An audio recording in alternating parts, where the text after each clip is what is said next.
Et Tom Taylor.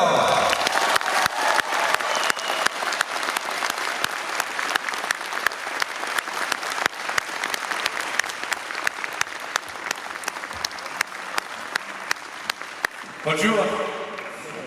That's about all I know. Bonjour. Bonjour.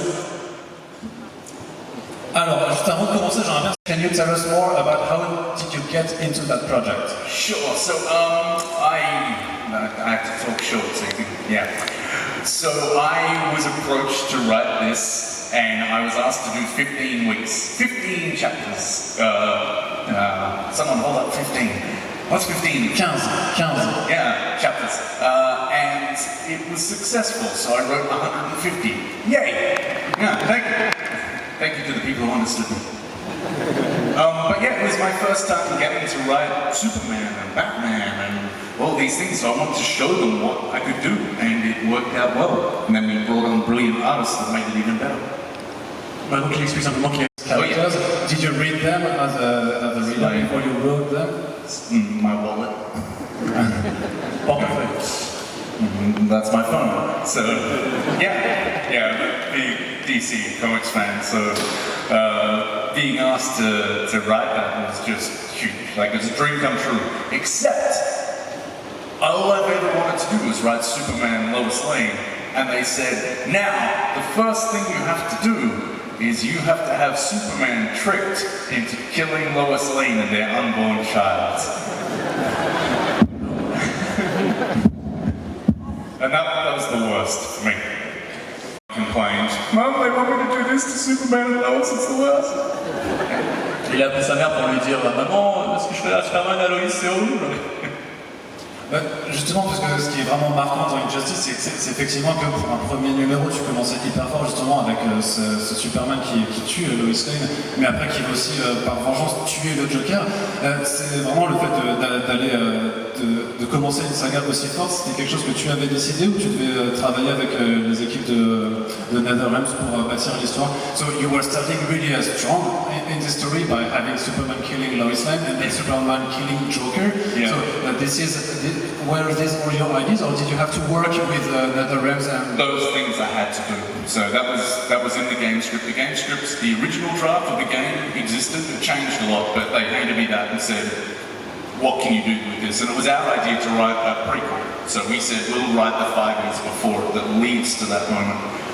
But they sort of told me who needed to die, and I had to be the murderer. Donc oui, effectivement, issues at the beginning. 15 chapters, And 15 weeks. then you did a lot more. So how as a writer do you manage to have so much more stories to tell? Because in the end you still have to be at the status quo at the beginning of the game. Yeah, we knew that there was more to tell, and they handed us our own universe. They said, you can have a DC universe to break, enjoy, and we did. And I mean, this is my absolute joy. I mean, I hate doing terrible things to my heroes, but being asked to write these characters was massive for me. So I went, yeah, if you want me to keep going. And that's the thing, we just kept selling.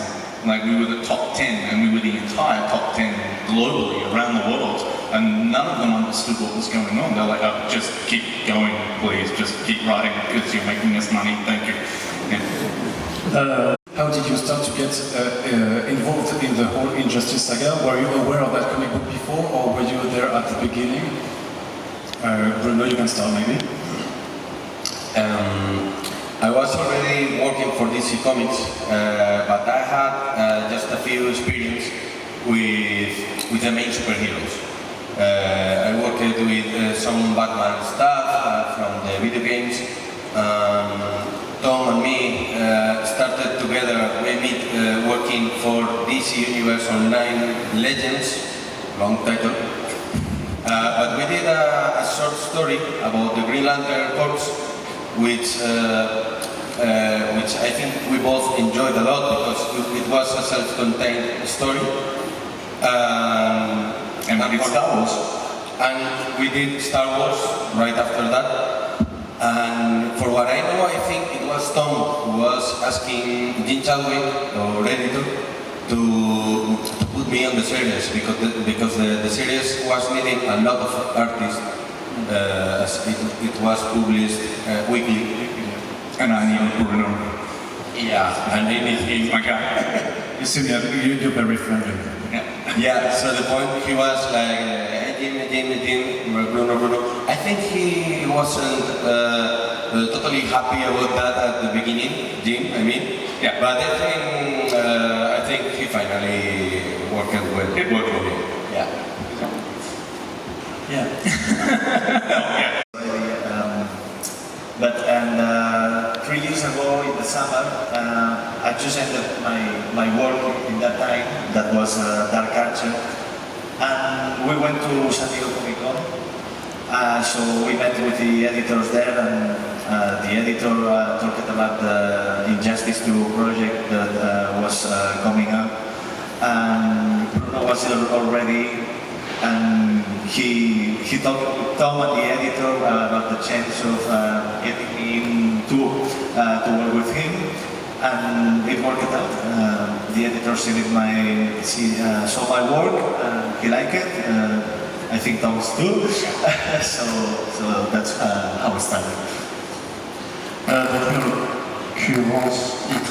To ask you, because when you do Injustice, at first it is published in digital first, so you just have to draw half pages. So do you have to adapt your techniques of narration for that kind of format? How is it hard or not? That was a nightmare. I mean, C'était un cauchemar. the point, I can't tell it now, but the point is that it was a nightmare, but we had to make it look easy and fluid, but there's a lot of things that you can't do if you need to split every page into halves, because the bigger panel in the comic only can be a half page, which is not as spectacular as a splash page or a double spread. So, and you can do certain kind of plays or compositions like vertical panels. So it has to be cool in a half, and it has to be cool in complete page. So it was really hard to make it work along the years in that way. So it's like a hard training. Once we left that in the past, we can play a lot with the pages. Next question.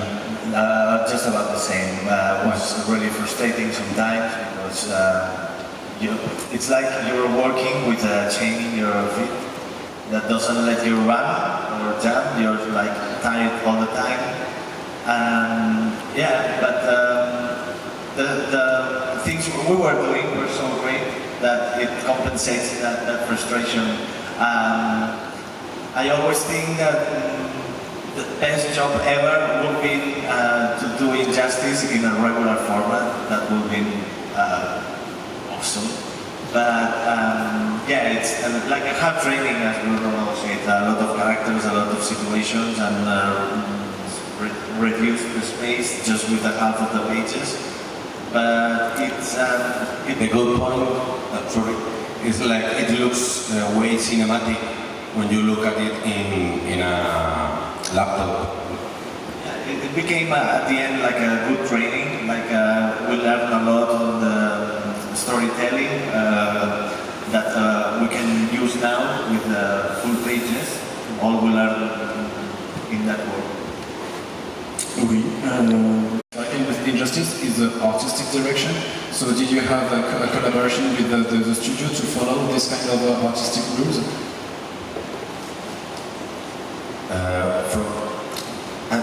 We didn't have too much interaction with the studio.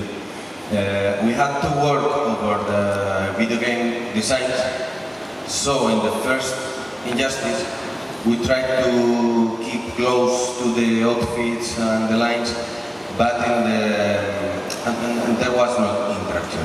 But in the second Injustice, I talked with Jim, and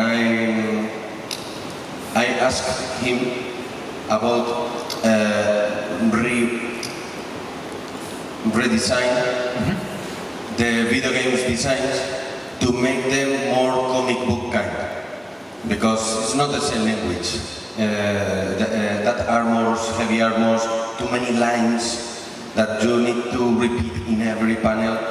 There's a reason for like superheroes has so basic outfits.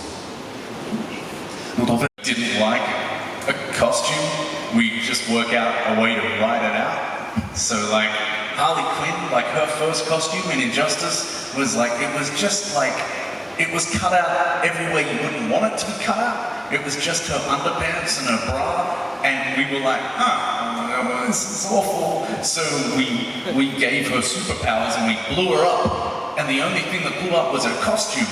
And it just happened that she was next to a costume that we really liked in the Hall of Justice, so she got to put that on. right. When working on this project, did you send the whole script to everybody so everybody could follow what was happening? Or did you not? I don't know. Did they? I wrote in I know that. I used to read the scripts that were not for me. Good. Because mostly because I wanted to know what happened. Yeah. I used to call you and told you, Bruno, tell me what is going to happen in your issue. Yeah, so I was on my phone with Dani telling, wow, so that guy is dying when Detective Gordon does whatever. It was like telling the story, Yeah. which I also enjoyed. Don't draw Green Arrow. Why? Tom killed him. Yeah. I have a question that was, Injustice is known for its violence, its gruesome violence, these murders. And did it come at a time when you had to kill characters and it had become some sort of a gimmick, to make the story go on? Yeah, but so just the violence or The killing. The killings. the killing? Yeah. So how? Or sorry, what was the question? Why so many killings? Why so many? Yeah. I don't know. We just got the groove. You start killing and it just starts feeling good. No, that sounded wrong. No, we knew who had to be dead in time for the game, and then. One of the beauties of Injustice is, yes, it had a sense of humor, but it also had real feelings, so you feel bad when someone dies, and, Batman's never had to be there with Barbara when Commissioner Gordon dies. Like, that's never, so we got to tell stories that had never been told before, and we just enjoyed it, so we kept going. Translate that bit, and then I'll say the next bit. Oh, yeah, the next When they came to make Injustice 2, so Ed Boon, who the creator of Mortal Kombat and Injustice, who runs the studio, they sat down to make the next game, and they're like, okay, we'll use this person. They're like, sorry, you can't, Tom killed him. No, sorry, Tom and Bruno killed him. Yeah, and it was like they kept running through the list, and because we got overzealous, and we killed so many, we took them all out of the game for them. Yeah, it's pretty fun. Working also on Earth 2, in which you are also killing characters, and then you're going to do Suicide Squad, and we expect you guys to kill characters. No. Is killing DC Comics characters like your gimmick? Like, yeah. Oh, we are creating new character. Just to kill them. Just to kill them. Vous avez compris qu'ils vont effectivement, pour Suicide Squad, de créer des nouveaux personnages. The Deep, which is on France 4. I'm the creator of this show. I can't remember what it's called here. But there's no violence. It's really happy and joyous and a lovely family who just do good things, and there's not allowed to be any violence. So I just want that on the record. During the year 3 of Injustice, you left. Yeah. So can you explain what happened? Is that because you were just switching to Marvel, or maybe you were tired of killing so many characters? What happened? No, I was writing the TV show. I'm the head writer of the show, and it was 26 episodes. And I was writing that, and writing a weekly comic book, and writing Iron Man, all at the same time. And I didn't sleep. That thing that's important that people should get. So I'd been awake for 3 days straight, and my kids and my wife kept walking in and seeing the back of my head. And on the third day, they said I turned around and I looked like a zombie, and my wife said, you have to give something up. And unfortunately, even though Injustice is possibly the most fun job I've ever had in my life, that was the one that had to go because I couldn't quit my own television show, it turns out. Yeah. That you were profoundly shocked of, and you were thinking like, oh my god, Tom Taylor, you're going too far with that. What was the most shocking moment of Injustice you drew? I remember I don't know, I can say it, right? I remember to know about killing a little puppy, a little dog. And I was sorry. And I was like, oh. And then Bruno told me that he was going to do that, and I feel really good to not to do that. They killed the puppy. Okay. Started reading Injustice. He was reading Injustice too. He was old enough to read it, and I was waiting for him to get to that bit, like kind of with a grin on my face. And he read it, and he burst into tears, like just started crying in the lounge room, and then he kicked me in the shins. And he's not violent, so it was a real shock. And I'm like, yeah, I deserve that. And that's why Tom makes comics. to make children cry. Bruno, you didn't tell us what, if at one moment you were shocked by Tom Taylor's scripts. Apart from the puppy scene, at the beginning of Injustice Year 2,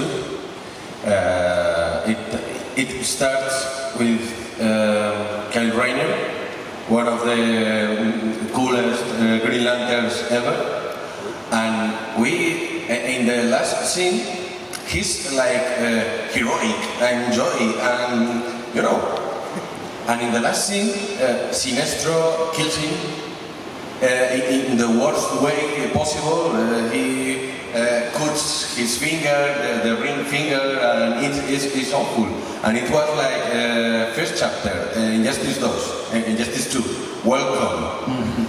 We just started. We tore him apart in like all his limbs. Did you draw it? Yeah, I almost forget that. It was so cruel because in the script it said that he's torn apart into several pieces, but don't show too much.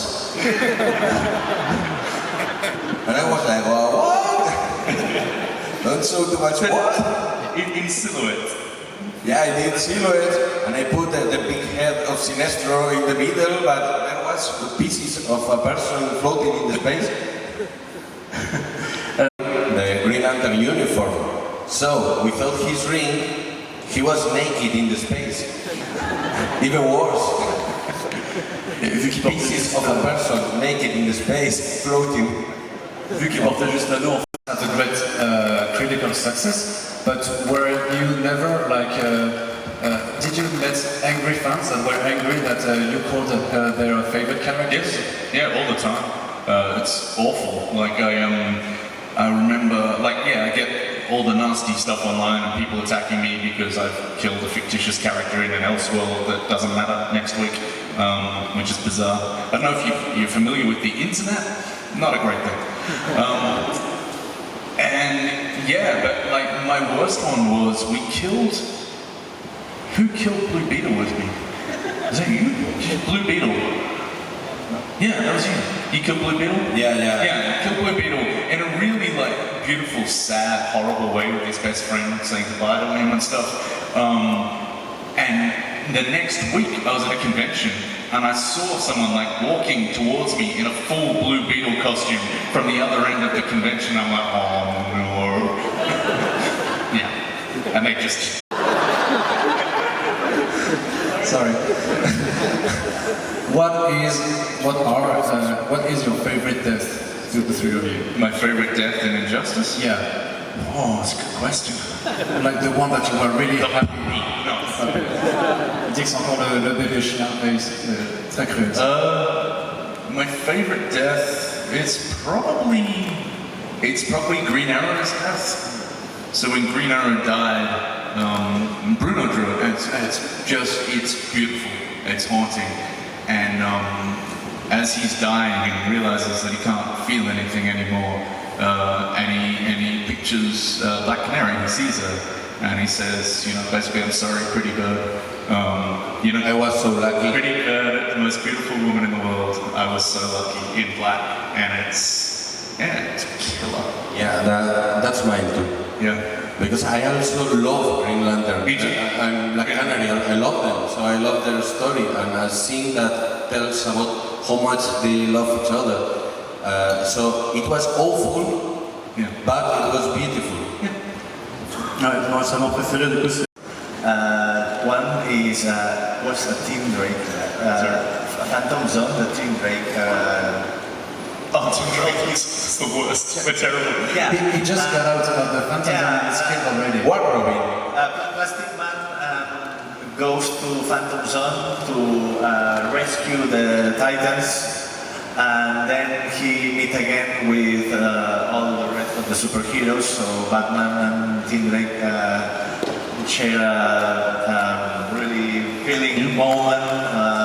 You think that Batman has his friend again, and maybe he started seeing the sun again, and after that, like 1 minute after, Team Drake is dead. I really enjoyed that. And the other one is Let me just pause it. really simple. In the battle between Red and Green Lanterns, I had to kill a Red Lantern, and I asked him who was the victim, and he said, kill whoever you hate the most. So I killed. I choose a Red Lantern to die. It's a guy, nobody knows his name, doesn't care to anyone, but I could feel a little of his power for killing. So oui, bah, grosso modo, il y avait Justice 2 comic books. Did you have more freedom, creatively speaking? Yeah. Because you were. Injustice, we've always had freedom on Injustice because nobody expected it to be successful and they didn't know kind of what they were doing. They just let us go. So it's the most freedom, well, Deceased is the same, but it's the most freedom I've ever had on a licensed book on Injustice 1 and 2. And we had our own universe that nobody else had input into. Nobody else would say no because they liked what we were doing. They didn't understand the formula, and we created the formula, so they said keep running with it. And a massive credit to Jim Chadwick, who was our editor, he was fantastic, and he was our biggest supporter every step of the way. Ouais. Donc, ce qu'il explique, c'est qu'effectivement, même après le succès, en fait, personne ne leur a dit non. Been working on Injustice, which is a nurse world, so you didn't have to care about killing characters or doing everything you wanted because it was not connected to the rest of the DC books. So now that you're going to do in continuity book like Suicide Squad, aren't you afraid that you're not going to have as much as freedom as you did? No, because we created 7 new characters. That's the thing. Like Bruno and we created 7 new characters, knowing full well that we could then do whatever we wanted, but also it creates stakes for a reader. Because if it's Harley Quinn, everyone goes, well, she's in the next movie, so she's safe. Which means she's safe for the entire story. And it's a book called The Suicide Squad where she can't die. And so that's not entertainment. But by creating all these new characters and by bringing in some sort of B-grade characters and C-grade villains as well, we can really, the stakes are there. We'll make you fall in love with these characters and you won't know if they'll survive till the next page. Are you more like Team Batman or Team Superman in the game? So do you think like Superman that you have to pull everyone in prison or kill every bad guys so that we can finally have peace on the world? I'm neither. I think they're both fairly, considering Batman's the greatest detective in the world, he sure misses a lot. Like he's just, they're both kind of wrong. Superman's more wrong, but both of them go to extremes. And I'm a love everybody, make everything happy and joyful, and everybody deserves a chance. They are not. But that was part of the challenge of writing Injustice. There are still people who read it and are Team Superman. And you're like, what? You know what I made him do last week? You saw the puppy die, right? That's good. I mean, it means we told the story where there are shades of grey. It's not just black and white and good and evil. They both get things wrong. Superman, sorry, Team Batman. but I agree with him that the middle point is the best way that case. But Team Batman. Donc il say I'm Team Superman, just say it. I won't judge you. No. I didn't want to do that. Ok, il ne voudra pas le dire, dommage. Bruno, what do you? I think if some people is still Team Superman, it's because I think Tom did a good job changing the point of view and the arguments of Superman, not suddenly, but progressive, like step by step. He goes falling into some ideas and he discusses that ideas with Flash, for example. And it's interesting because you understand his arguments. It's like logic, but that's not Superman. Superman will never do the first step, which is killing the Joker. No. Qui explique relationship with the readers. Did they all of a sudden came by to your booth in conventions and telling you about, oh, I love these issues, I love what you did with Injustice? How did it change your presence in the comics field? Yeah, it was massive. I remember my first year after going to San Diego Comic Con, and I'd always sort of gone along, and there was one year I went and I just hung out at the bars and the pubs like the whole time. I barely ever went on the floor. And then Injustice came out, and it was like, now, Mr. Taylor, you've got this signing, and then this thing, and then we've got a golf cart to drive you through the halls to get to this thing, and then you've got the TV thing. It was insane. The response was great, but the thing I loved most about Injustice was how many people read Injustice as their first ever comic. So Injustice brought people to comics, and comics are the greatest medium ever. So that was like, yay, welcome to our world. We're happy to have you. Oui, effectivement, la réponse elle a été massive. Entre la première SDCC où il avait commencé à parler du projet et la suivante, tout d'un coup il avait un super stand, il y avait plein de trucs à signer, plein de gens venaient le voir pour qu'il fasse signer des choses. It was a real luck for me. I was so lucky to go to start working in Injustice because I think no one was expecting the success of Injustice. Tom or Jim or me when I was starting, no one was expecting, but it happened. So it was like build something huge. Starting with almost nothing, so it was. I feel thankful for having part of it because that puts me in the map, and since then we have more options and we are playing with more toys. So I know that probably the series is gonna do well. I had not surprised like they were in Injustice 1, but it's true that you can feel that people love that series. Today, easily the 80% of the books we cite were Injustice books, and we've been working in a lot of series for DC, but the most of the comics were Injustice, and that means something. People are really attached to that series. Like, yes, we can kill a squirrel for funsies, but usually if it's a character, even if it's like Harley Bullock or Detective Chimp or someone, it only matters if somebody else in the story cares, and that's the only way the reader will care as well. What I do have is I buy an action figure, like a toy, for every character I write. It's getting worse. I'll try standing up, and that's worse. No, that's okay. Yeah, so I buy an action figure toy for every character, and when they die, they're not on the shelf anymore. I had Kyle Rayner sitting on my computer when I wrote that scene, killing him, just judging me. I think there's too many dystopias. I think we need a lot more utopias. The world right now has too much dystopia, governments and corporations, and I'd like to start writing books that are pure joy and imagine a world that thrives and does better, and where everybody loves each other, and it doesn't matter who you are or where you're from or how much money you have. They're the books that I'd like to start writing.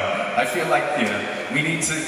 I think the reason why the Marvel movies do so well is because we need heroes. We need people who are truly altruistic, good people that we can look up to and go, yes, you're there, you're in a shiny costume and you're doing the good thing because it's the right thing to do, not because some corporations paid you billions of dollars and they're run by coal or oil or whatever. So I think I'd like to write utopias. I've broken enough. No, when you killed the puppy. I was laughing when I killed the puppy. I knew I was doing something taboo. And I hadn't seen John Wick yet, so I felt safe. Il rigolait, mais... Magnifique spoiler, et ben voilà, c'est j'adore de... He's alive somewhere else in time, but he died. You watched him die. Mr. Gold. He died. Ok, bon, c'est sur cette touche très optimiste.